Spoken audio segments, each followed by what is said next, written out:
love to introduce the pupils we've got here today to Clare Moran. Welcome. Clare is a nutritionist and was requested by Reese, who is desperate to hear about the life of a nutritionist. So thank you, Clare, for answering our call for help and to talking to us today. So over to you.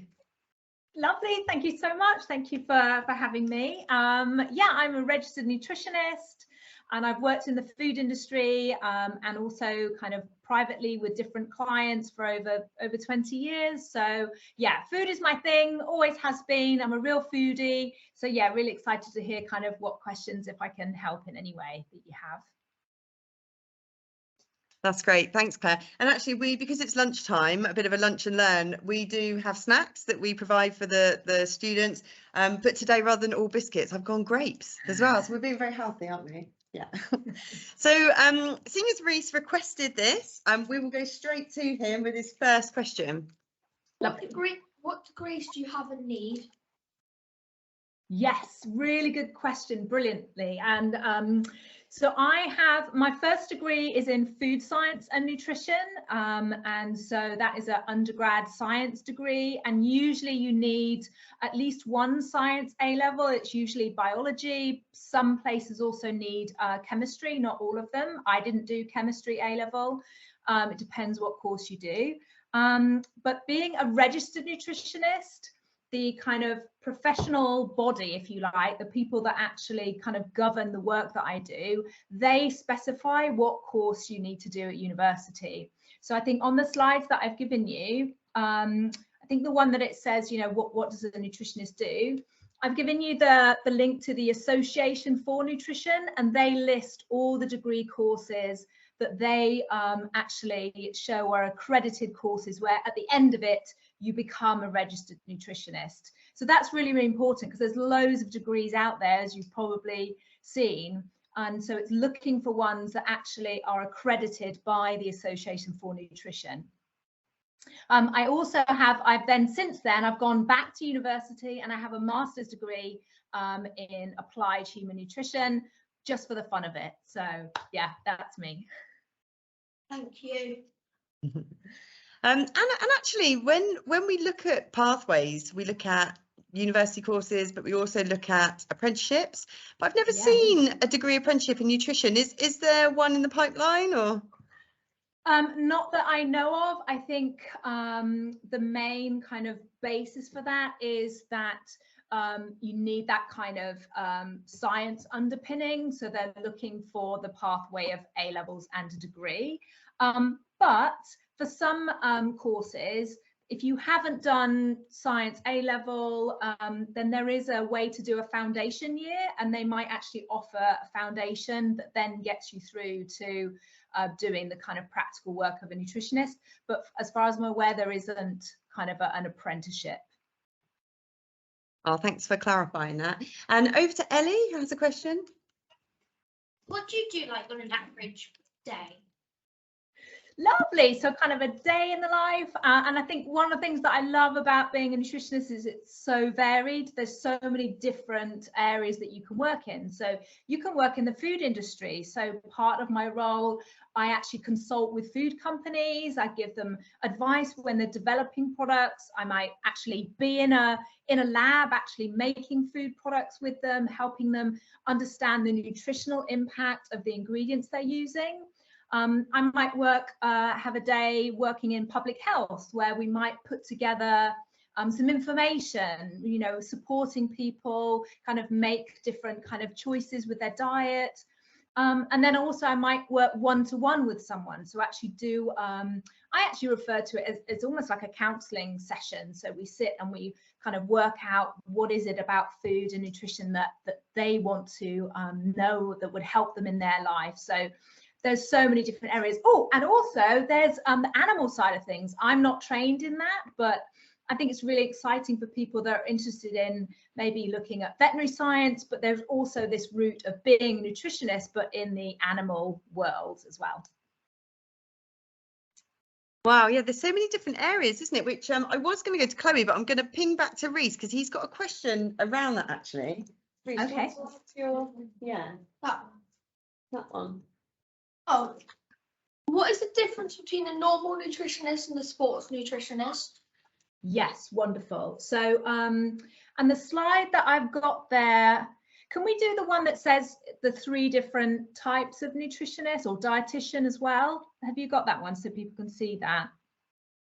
I know you're. Yeah, we've got that. I'll Okay, share brilliant. that. That's super, thank you. So kind of to break it down, there are different ways of being a nutritionist, and specifically there is a sport and exercise nutrition register. So for some people, there it is, that's lovely, thank you. So that, you know, being a nutritionist, anyone can call themselves a nutritionist. This is what's interesting. You could do a course online that takes you a few hours, and then you can call yourself a nutritionist.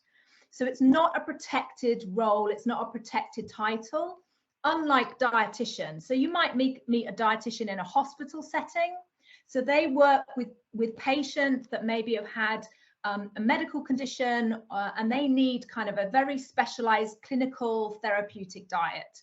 So I wanted to really make sure that you got your heads around the difference between a dietitian and a nutritionist. Again, their degree courses are accredited by the British Dietetics Association. They've got a great website too that's got more information about being a dietitian.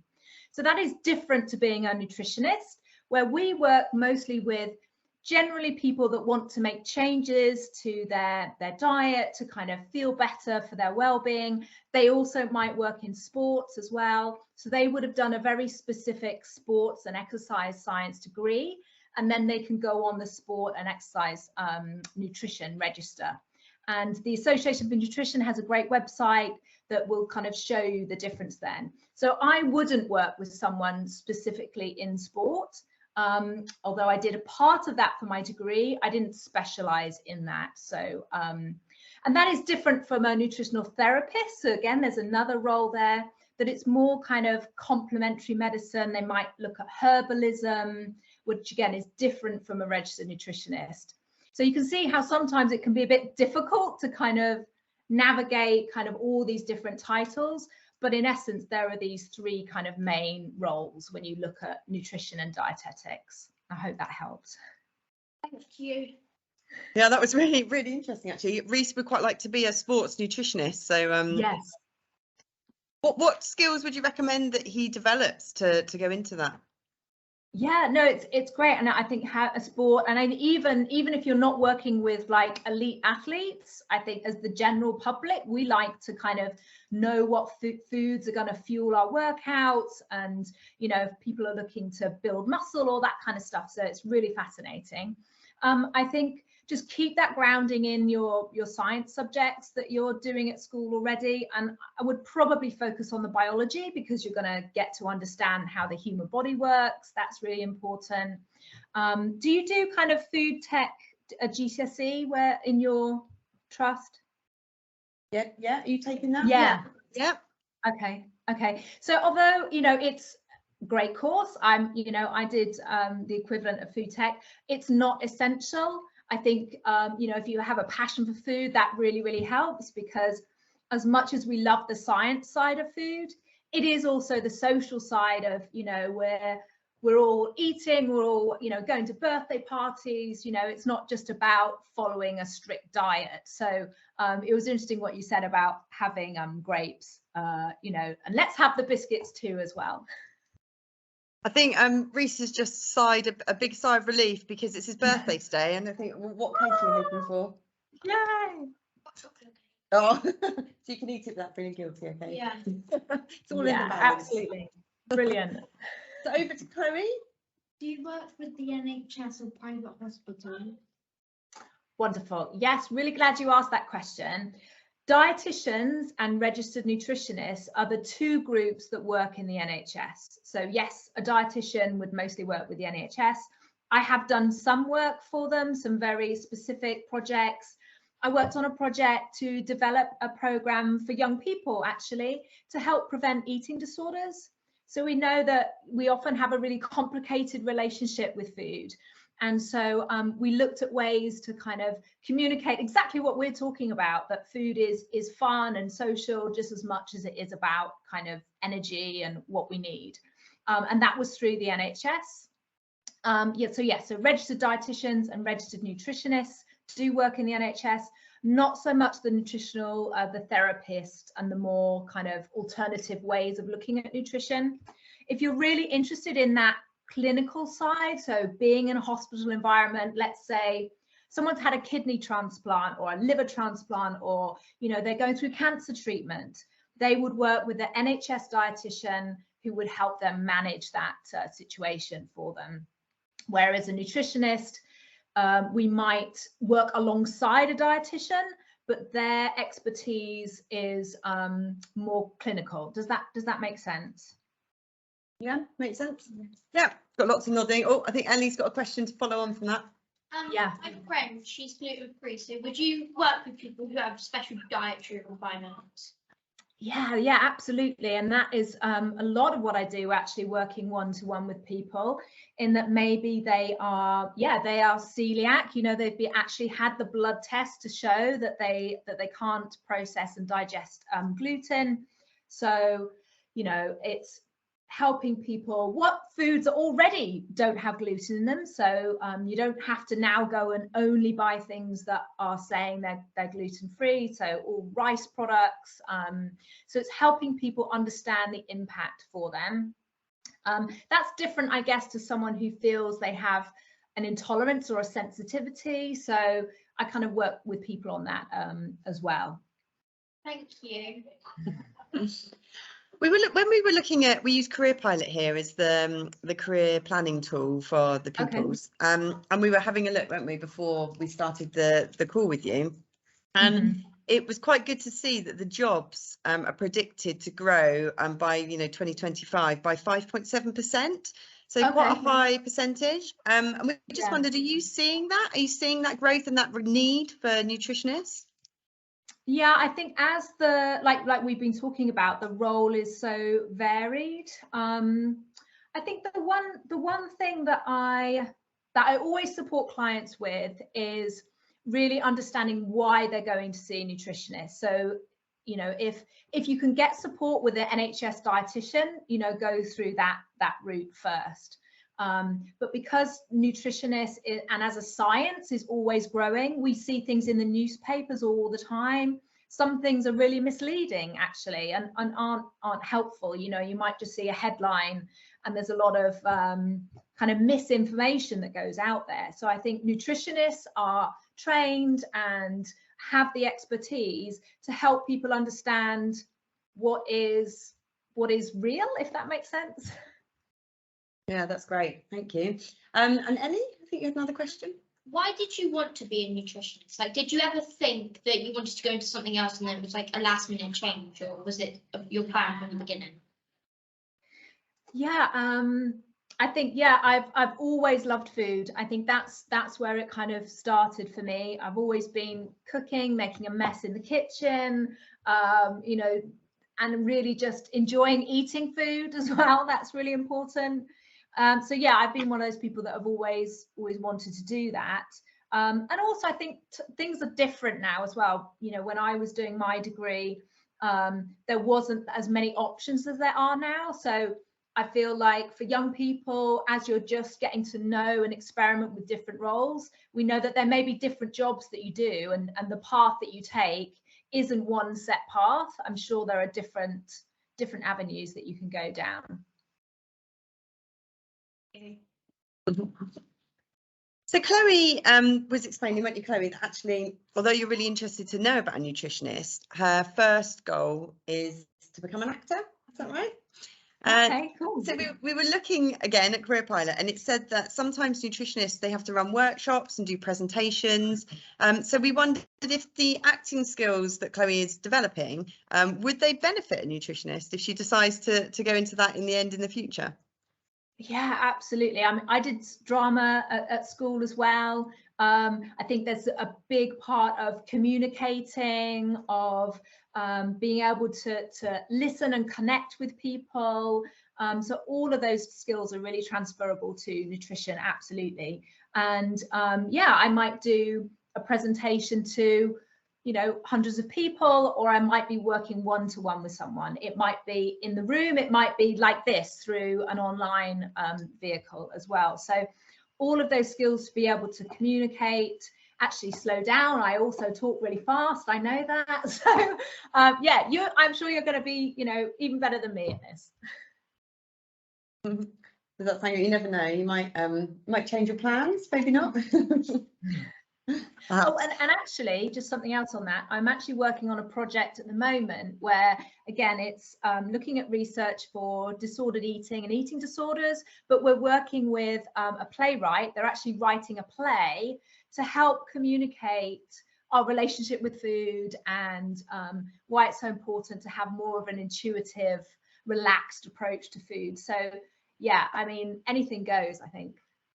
Oh wow, did you say you know of that, or you're working with people doing that? Yeah, we're just waiting to see if we've got the funding. Oh wow. Yeah. Well, if you need a year 8 student to act in that, yeah. We've got a future actor ready and waiting. Amazing, yeah, and it will be something that will be rolled out to kind of secondary schools. So yeah. Amazing. Sound good? Yeah, getting some nods and smiles here.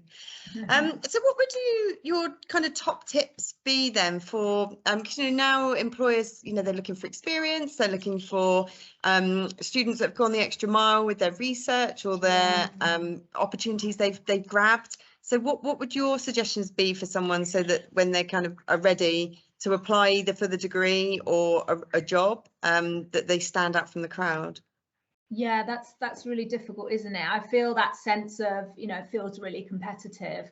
I think that definitely reaching out to nutritionists like myself. I'm always happy to have people, you know, shadow what I do or just have a chat one-to-one about, you know, anything that we can kind of support with. I think is connecting with the industry. There's also the Nutrition Society, and they take student members.